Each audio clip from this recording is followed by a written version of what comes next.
मुंबईतील दादर रेल्वे स्थानकावरील एक धक्कादायक व्हिडिओ सध्या सोशल मीडियावर मोठ्या प्रमाणात व्हायरल होत आहे. या व्हिडिओमध्ये एक व्यक्ती रेल्वे रुळांवर असलेल्या महिलेवर हात उगारताना दिसत असल्याने अनेकांनी आश्चर्य व्यक्त केले.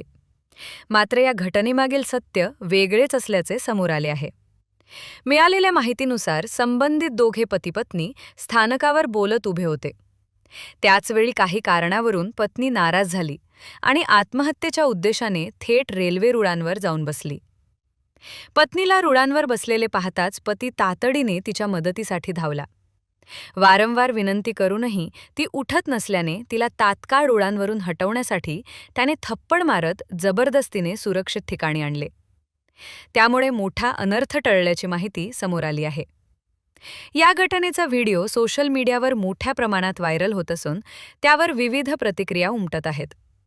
मात्र कोणताही व्हिडिओ पाहताना त्यामागील संपूर्ण सत्य जाणून घेणे आणि अपूर्ण माहितीनुसार निष्कर्ष काढणे टाळणे आवश्यक आहे. घडामोडींचे ताजे अपडेट्स मिळवत रहा लोकपरिवार न्यूज सोबत.